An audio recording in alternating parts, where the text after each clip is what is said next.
বরাবরই মাকে দেখেছি মাছের মুড়ো বা পেটি কখনো পাতে নেবেন না। সবসময় লেজার মাছটুকু মায়ের জন্য তোলা থাকে। বড় হওয়ার পর একদিন জিজ্ঞেস করেছিলাম, আচ্ছা মা, তুমি লেজার মাছটা সবসময় খাও কেন? কখনো মুড়ো বা পেটিটাও তো খেতে পারো।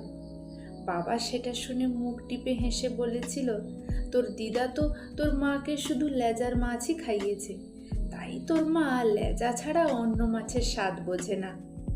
আমি বলেছিলাম, লেজার মাছে তো প্রচুর কাঁটা, ভালো লাগে তোমার? মা হেসে বলেছিল, লেজার মাছে একটা আলাদা মিষ্টি স্বাদ আছে, আমার খুব ভালো লাগে। পেটুগামি টেস্টের কথা শুনে একদিন লেজা খেয়ে দেখেছিলাম, কাঁটার কাঁড়ি ছাড়া বিশেষ কোনো স্বাদ বুঝিনি। এরপর মামা বাড়ি গিয়ে খেতে বসে লক্ষ্য করলাম, দিদার পাতে ছোট্ট একটা লেজা আর মায়ের পাতে একটা বড় কিং সাইজের পেটি। এর আগেও মামা বাড়িতে গেছি, খেয়েছি, কিন্তু এত ডিটেলসে লক্ষ্য করিনি কখনো। আমি অবাক হয়ে দিদাকে বললাম, আরে মা তো পেটি খায় না, মাকে লেজাটা দাও।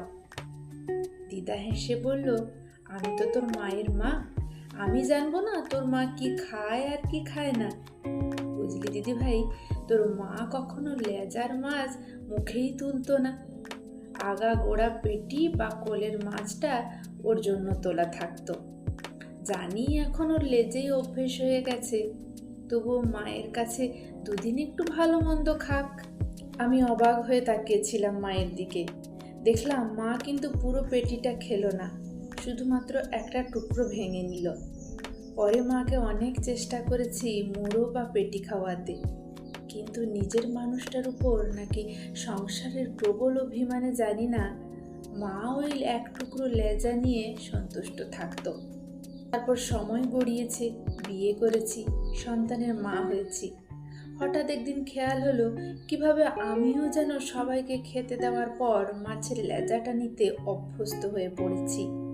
কতদিন হলো আমিও পাত সেজে খেতে বসি না। মন্দ রান্না হলে প্লেট ভর্তি করে নয়, বরং একটা ছোট্ট বাটি করে নিয়ে চেখে দেখতেই অভ্যস্ত হয়ে গেছি। না, জোর করে নয়, বাধ্য হয়েও নয়। সবাইকে দেওয়ার পর শেষে যেটুকু থাকে সেটুকু নেওয়াটাই কবে যেন নিয়ম হয়ে গেছে। আচ্ছা, মেয়ে থেকে স্ত্রী, বৌমা, মা পোস্টে উত্তীর্ণ হওয়ার পর কি মেয়েদের জিভের স্বাদকরকগুলিও ইনেকটিভ হয়ে যায়?